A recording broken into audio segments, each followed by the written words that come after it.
Fluid embolism. Amniotic fluid এম্বোলিজমের মধ্যে আপনারা কমপ্লিকেশনটা করবেন। কমপ্লিকেশনটা পরীক্ষায় মানে আপনাদের পরীক্ষা আসে নাই, তবে রেসিডেন্সি পরীক্ষা এর আগে এসেছে, তো আপনারা একটু টুইস্টার দিয়ে পড়ে রাখবেন। দেখা যায় যে কোশ্চেনের প্যাটার্ন প্রায় একই রকম হয়, তো এর জন্য এটা পড়ে রাখবেন টুইস্টার দিয়ে। একটা হচ্ছে পালমোনারি ইডিমা, ডিআইসি ডেভেলপ করতে পারে, কোমা, ডিফিউজ আলভিওলার ড্যামেজ। আর প্রেজেন্টেশন কি কি নিয়ে আসবে?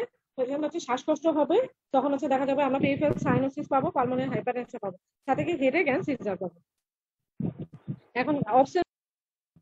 এখন অপসের মধ্যে যদি একটা টপিক আসে তাহলে পলিহাইড্রামিয়াস, অলিগোহাইড্রামিয়াস থেকে কোশ্চেন আসে। পলিহাইড্রামিয়াসটা কি, আরেকটা নাম হচ্ছে হাইড্রামিয়াস।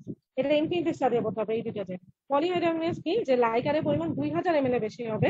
আমরা আরেকটা পড়ি যে লার্জেস্ট ভার্টিক্যাল পকেট, আমরা হচ্ছে পকেট দিয়ে হিসাব করি, লার্জেস্ট ভার্টিক্যাল পকেট 8 সেন্টিমিটার বেশি হবে। এটা একটু পাশে লিখে রাখবেন আপনার, লার্জেস্ট ভার্টিক্যাল পকেট মোর দেন 8 সেন্টিমিটার।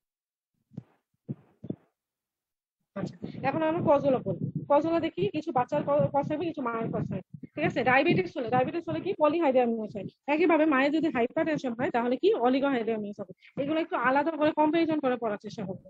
আচ্ছা, ফিটাসে দেখি, ফিটাসে যে ক্রোমোজোম, একটু যদি তেমন কিছু মনে না থাকে তাহলে আলাদা ভাবে একটু মনে রাখতে পারেন যে ফিটাসে আলাদা যে ক্রোমোজোমাল বা যে জিনিসগুলো স্ট্রাকচারাল অ্যাবনর্মালিটি, সেগুলো হচ্ছে কনজেনিটাল, যেগুলো প্রেজেন্ট করে সেগুলো ম্যাক্সিমাম ক্ষেত্রে পলিহাইড্রামিয়াস। তবে কিছু অলিগো হয়, তবে হচ্ছে ম্যাক্সিমাম ক্ষেত্রে পলিহাইড্রামিয়াসই প্রেজেন্ট করে। মেল ফর্মেশন গুলো, যেগুলো মেইনলি মেল ফর্মেশন করে বাচ্চা, সেগুলো হচ্ছে পলিহাইড্রামিয়াস। তাহলে কি অ্যানেনকেফালি একটা malformation, open spina bifida, oesophageal duodenal atresia, facial cleft and neck mass, hydrops fetalis অ্যানিউপ্লয়েড।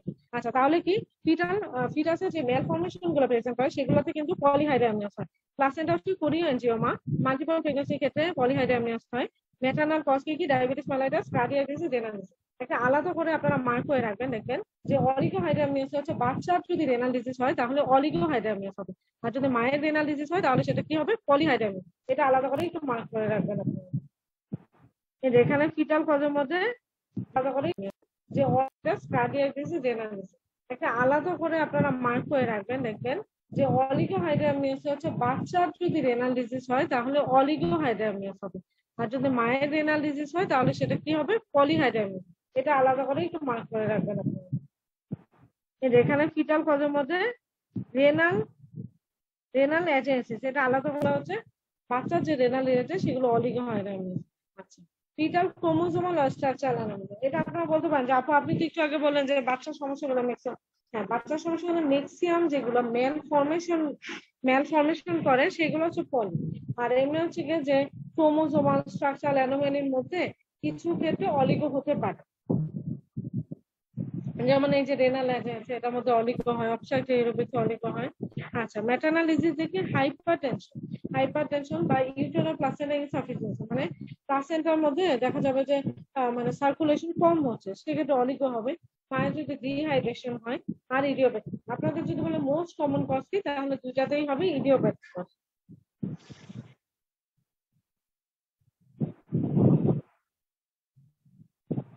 এটাও ইনফিনিটেশন। এক্টোবেনিসের সাইড গুলো আপনাদের পড়তে হবে আলাদা করে, এক্সাইটয় নিউট্রিয়েন্ট, মানে কিছু ইউটেরাসের ভিতরে হবে, ইউটেরাসের বাইরেও অনেক সময় প্রেগন্যান্সি হতে পারে।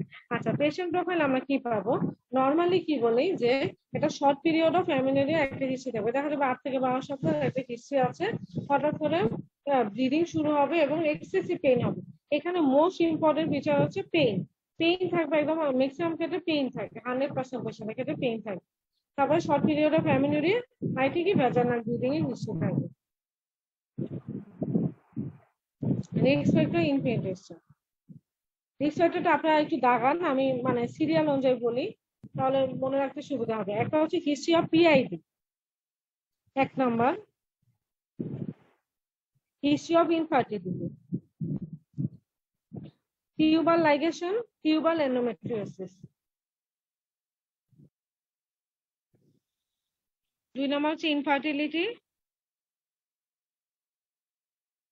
3 number tubal ligation, 4 number tubal endometriosis, 5 হচ্ছে প্রিভিয়াস এক্টোপিক প্রেগন্যান্সি, 6 হচ্ছে previous induced abortion, tubal reconstructive surgery হচ্ছে 7, 8 হচ্ছে এয়ার। বাকিগুলো এমনি পড়ে নেবেন। হাইড্রেটিভ ফর্মুলা, এটার আরেকটা নাম কি, মোলার প্রেগন্যান্সি। মোলার প্রেগন্যান্সি থেকে তেমন কিছু পড়া লাগবে না, আপনাদের মেইনলি পড়তে হবে এই পার্থক্যটা, পার্থক্য থেকেই কোশ্চেন আসে। এখানে আপনারা শর্টকাটে মনে রাখবেন যে কমপ্লিটের মধ্যে যে যদি, আচ্ছা কমপ্লিট আর পার্শিয়াল, এখানে কমপ্লিটটা হচ্ছে ধরতে গেলে যে কমপ্লিটের মধ্যে ফিটাসের জিনিসপত্র কমপ্লিটে পাবো না, আর পার্সিয়ালে ফিটালে জিনিসপত্র পাবো। তার মানে ফিটাস রিলেটেড যে জিনিসগুলো সেগুলো হচ্ছে কমপ্লিটে অ্যাবসেন্ট থাকবে আর পার্সিয়ালে প্রেজেন্ট থাকবে। আরেকটা জিনিস এখানে নাই, তবে যদি ডিফিউজ কথাটা বলে, ডিফিউজ কথাটা থাকে তাহলে সেটা কমপ্লিটে হবে, আর যদি ফোকাল কথাটা থাকে তাহলে সেটা হচ্ছে পার্সিয়াল মনে হবে। তাহলে উপরে একটু লিখে রাখেন যে কমপ্লিটে হচ্ছে ফিটাস রিলেটেড সব অ্যাবসেন্ট থাকবে আর ডিফিউজ কথাটা থাকবে, আর পার্সিয়ালে হচ্ছে গিয়ে ফিটাস প্রেজেন্ট থাকবে আর হচ্ছে ফোকাল কথাটা থাকবে। আরেকটা ক্যারিওটাইপটা আপনারা দেখাবেন। কমপ্লিট মোল যেটা সেটা হচ্ছে ক্যারিওটাইপ হচ্ছে ডিপ্লয়েড 46XX অথবা XY, আর পার্সিয়াল যেটা সেটা ট্রাইপ্লয়েড অথবা ডিপ্লয়েড হচ্ছে রেয়ার, ট্রাইপ্লয়েডটাই বেশি। ট্রাইপ্লয়েডের মধ্যে দুইটা প্যাটার্নাল অরিজিন, একটা হচ্ছে ম্যাটার্নাল অরিজিন। তাহলে ট্রাইপ্লয়েডের মধ্যে আলাদা করে কোশ্চেন আসে অনেক সময় যে two paternal origin one maternal origin অথবা two maternal origin one paternal origin. তাহলে এখানে কি হবে, পাশে লিখে রাখবেন টু প্যাটার্নাল অরিজিন ওয়ান হচ্ছে ম্যাটার্নাল অরিজিন। আচ্ছা, হাইড্রেটিভ ফর্ম হলে কমপ্লিকেশন যে কোনো মানে খারাপ জিনিস, মানে মোলার প্রেগনেন্সি এটা অবশ্যই এটা অ্যাবনর্মাল প্রেগনেন্সি, তাই না? তাহলে কি এটা খারাপ, এটা কমপ্লিকেশন কি হবে, হেমোরেজ হবে। একটা জিনিসে হেমোরেজ হওয়া মানে সেখান থেকে শক ডেভেলপ করা, তবে ইনফেকশন হতে পারে, পারফোরেশন হতে পারে, হাইপার এমএসিস যাবে, ম্যালিগনেন্ট ট্রান্সফরমেশন হতে পারে। আচ্ছা, মোলার প্রেগনেন্সিতে ম্যালিগনেন্সি কি ম্যালিগনেন্সি হয় আপনারা কেউ বলতে পারবেন? কেউ একজন আনমিউট হয়ে বলেন।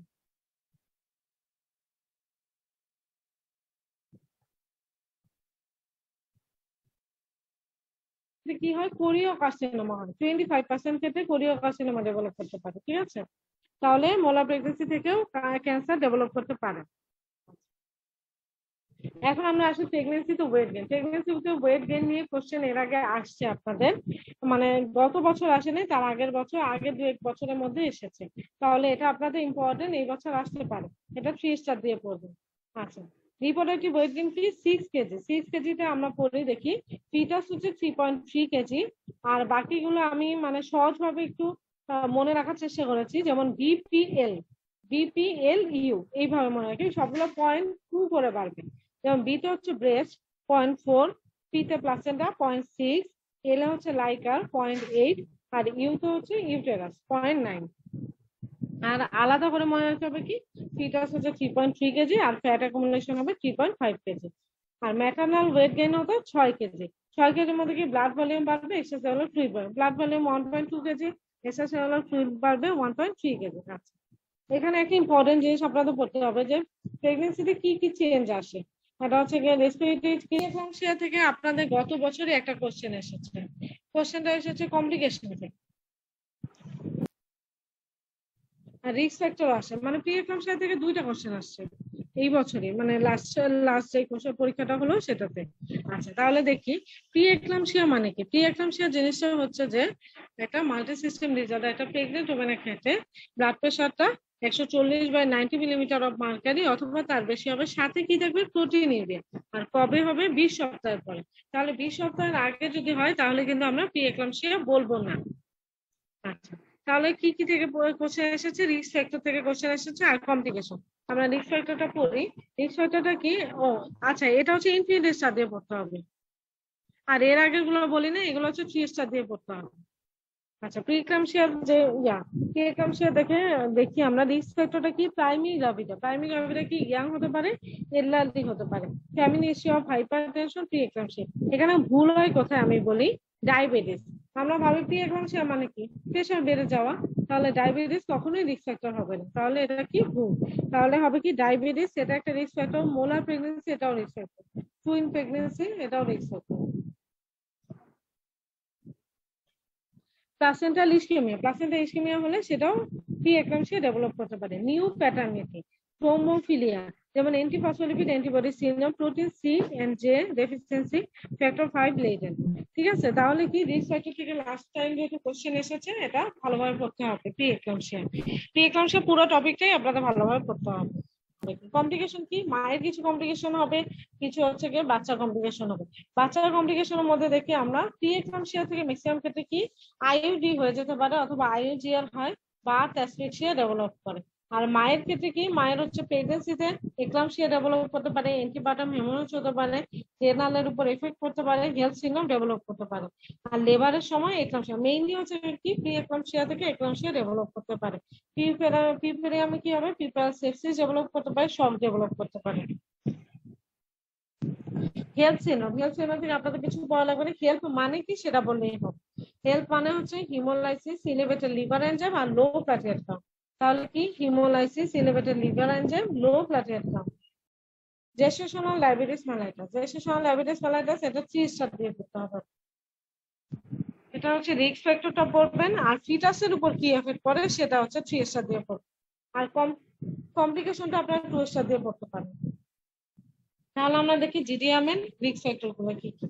জিডিএমএন রিস্ক ফ্যাক্টর হচ্ছে প্রথম কথা, যে কোনো ডিজিজে দেখা যায় যে ফ্যামিলি হিস্ট্রি পজিটিভ থাকবে, বেবির ওয়েট হচ্ছে 4 কেজির বেশি হবে, প্রিভিয়াসলি কোনো বেবি যদি এরকম বড় হয়, ম্যাক্রোসোমিক বেবি হয়, তাহলে হচ্ছে প্রিভিয়াস স্টিল বার্থ যদি থাকে, আনএক্সপ্লেইন ফিটাল ডেথে কোনো হিস্ট্রি থাকে, ওবেস পারসন, এজ যদি মোর দ্যান 30 ইয়ার্স হয়, তাহলে কি জেস্টেশনাল ডায়াবেটিস মেলাইটাস ডেভেলপ করতে পারে। ইফেক্ট ফিটাসের ক্ষেত্রে কি এফেক্ট, এটা থেকে কোশ্চেন আসে, মানে এর আগে আপনাদের কোশ্চেন এসেছে।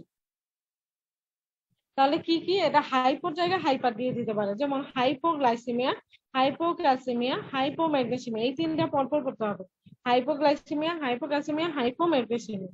আর কি, respiratory distress syndrome, hyper bilirubinaemia. এই যে হাইপার বিলিরুবিনেমিয়া মানে পরবর্তীতে দেখা যায় যে জন্ডিস ডেভেলপ করে, ঠিক আছে।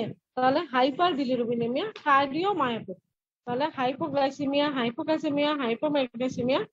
পোস্টপার্টাম হিমোরেজ, পোস্টপার্টাম হিমোরেজ কি, 2 ধরনের আছে, একটা হচ্ছে প্রাইমারি আর সেকেন্ডারি। প্রাইমারি তো নর্মালি কি হয়, 24 ঘন্টার মধ্যে যদি হয় সেটা প্রাইমারি। আর সেকেন্ডারি কখন আমরা বলবো, 24 ঘন্টা পরে। তবে প্রাইমারিটার আমাদের মোস্ট ইম্পর্টেন্ট কজ কি, এটা জানতে হবে। মোস্ট ইম্পর্টেন্ট কজ কি, অ্যাটর্নিক রিফারেন্স। যদি একটা অ্যান্সার চাই যে which of the following is the most important causes of বা most common causes of primary PPS, সেটা হবে অ্যাটর্নিক রিফারেন্স, তখন কিন্তু একটা অ্যান্সার হবে। আর যদি বলে which of the following are the causes of PPH বা প্রাইমারি পিপিএইচ, তখন কিন্তু সবগুলো হবে, ঠিক আছে। তাহলে আমাদের প্রাইমারি পিপিএইচ এর যে কজ গুলো সেগুলো 3 স্টার দিয়ে পড়তে হবে।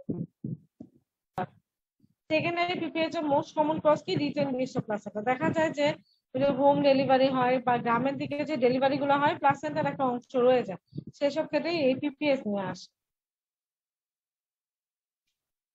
আচ্ছা, ফিটাল ডেভেলপমেন্ট আমরা দেখি। ফিটাল ডেভেলপমেন্ট আমরা 20 সপ্তাহের আগে ক্রাউন রাম লেন দিয়ে করি, আর 20 সপ্তাহ পরে ক্রাউন হিল লেন দিয়ে করি। ক্রাউন রাম লেন্থ একটা, আর এটা হচ্ছে ক্রাউন হিল লেন্থ। আর ফার্স্ট সেমেস্টারে কি, ফার্স্ট সেমেস্টারে আমরা দেখি সিআরএল এর সাথে এই যে ক্রাউন রাম লেন্থটা যেটা আমরা বের করি, সেটার সাথে 6.5 যদি যোগ করি, তাহলে আমরা জেস্টেশনাল এজটা পাবো।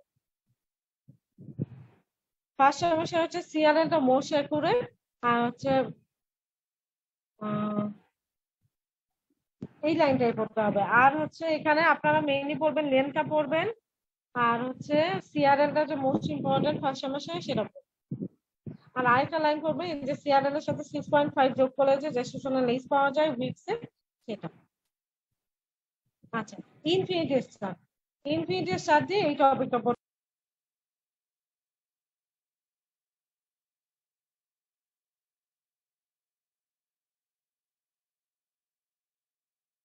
কি, মোস্ট কমন কজ হচ্ছে জেনেটিক ফ্যাক্টর। তারপর হচ্ছে এন্ডোক্রাইন ডিসঅর্ডার কারণে হতে পারে, ইমিউনোলজিক্যাল ডিসঅর্ডার যেমন অটোইমিউন অ্যালোইমিউন কিছু ডিজিজ, ইনফেকশন আর আনএক্সপ্লেইনড, কিছু হচ্ছে ইডিওপ্যাথিক কজ থাকবে। সেকেন্ড ট্রাইমেস্টারে কি মোস্ট কমন দেখা যায়, অ্যানাটমিক্যাল অ্যাবনর্মালিটির জন্য সেকেন্ড ট্রাইমেস্টারে অ্যাবর্শন হচ্ছে, যেমন cervical incompetence, mullerian fusion defect, uterine synechiae, uterine fibroid, maternal medical illness আর আনএক্সপ্লেইনড। তাহলে আনএক্সপ্লেইনড কিন্তু সব জায়গায় আছে, তো কিছু এক্সপ্লেইন করা যাবে না। এছাড়া ফার্স্ট সেমেস্টারে আলাদা করে পরীক্ষা আসে, সেকেন্ড সেমেস্টারেও আলাদা করে পরীক্ষা আসে, এটা আপনাদের আলাদা করেই মুখস্থ করতে হবে। প্রেগনেন্সিতে কিছু ওয়ার্নিং সাইন আছে, এটা 3 স্টার। আচ্ছা, সেপটিক অ্যাবর্শন কি, সেপটিক অ্যাবর্শনের ক্লিনিক্যাল ফিচার গুলো আপনাদের করতে হবে 3 স্টার। এটা হচ্ছে একটা পেশেন্টের অ্যাবর্শন হয়েছে, সাথে সেপসিস হয়েছে, সরি আমরা চিন্তা করবো যে সেপসিস হয়েছে, সেপসিস হলে যা যা হয় তাই হবে। একটা পেশেন্টের সেপসিস হলে পেশেন্টকে মানে গ্যাংশাস লুকিং দেখা যাবে, সেপসিস হয়েছে তার মানে টেম্পারেচার বেশি থাকবে, চিলস এন্ড রাইগর থাকবে। সেপসিস আর কি কি হয়, টাকিকার্ডিয়া হয়, পেশেন্টের টেম্পারেচার অনেক সময় কম থাকে। কখন কম থাকবে? তখন হচ্ছে যদি এন্ডোটক্সিক শক হয় সেক্ষেত্রে। এছাড়া টাকিকার্ডিয়া থাকে, টাকিপনিয়া থাকে, ডায়রিয়া ভমিটিংও থাকতে পারে। ব্লিডিং ইন প্রেগন্যান্সি ওই একই, যে আমাদের কমন কজ কি কি আমরা জানি, অ্যাবর্শনের কারণে হতে পারে এপিএইচ, পিপিএইচ, অ্যাক্সিডেন্টাল ব্লিডিং। হাইপারএমিসিস গ্রাভিটেরাম, গ্রাভিটেরাম থেকে কোশ্চেন এসেছে এবার। তাই হাইপারএমিসিস গ্রাভিটেরামের ইটিওলজি থেকে কোশ্চেন এসেছে। আপনাদের মেইনলি পড়তে হবে, ডেফিনেশনটা পড়বেন, ইটিওলজিটা 3 স্টার দিয়ে পড়বেন। High risk factor, high risk factor কি মেইনলি হচ্ছে ফার্স্ট সেমেস্টারে হয়। ফার্স্ট কথাটা মনে রাখতে পারে, তার মানে first semester, first pregnancy, young age. এই ফার্স্ট কথাটা মনে রাখলে আমরা 3টা পারবো। এটা হচ্ছে younger age, first semester, first pregnancy. আচ্ছা, তারপরে কি হিস্ট্রি অফ মোশন সিকনেস, আগে থেকে যদি মোশন সিকনেস কোনো হিস্ট্রি থাকে তাহলে হবে। ফ্যামিলি হিস্ট্রি, মা খালা ওনাদের যদি হাইপারএমিসিস গ্রাভিটেরাম থাকে তাদেরকে তো এটা ডেভেলপ করতে পারে। আচ্ছা,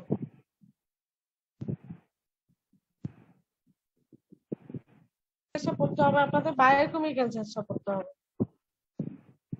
বায়োকেমিক্যাল চেঞ্জের মধ্যে দেখেন, এখানে মেইনলি বমি হলে আমাদের কি হয়, বমি হলে হচ্ছে কি কি লস হয় সেটা ডেভেলপ করতে হবে। যে বমি হওয়ার পরে, মানে একটা পেশেন্ট যখন বমি হয় তখন কিন্তু সে খেতে ভয় পায়, যে খেলেই বমি হবে, খেলেই বমি হবে। তাহলে পেশেন্ট স্টারভেশনে থাকবে, তখন কি অ্যাসিডোসিস ডেভেলপ করবে। আর বমি হওয়ার কারণে কি হবে, এইচসিএল রিলিজ হবে, এইচসিএল এবং পটাশিয়াম কমে যাবে, বমির সাথে সাথে বের হবে, তাহলে এগুলোর জন্য অ্যালকালোসিস ডেভেলপ করবে। তার মানে ওভারঅল কি হবে, শরীরে সোডিয়াম পটাশিয়াম এগুলো কমে যাবে, কিন্তু পটাশিয়ামটা বেশি করতে হবে। আর হচ্ছে ম্যানেজমেন্ট পাওয়া লাগবে না, কমপ্লিকেশন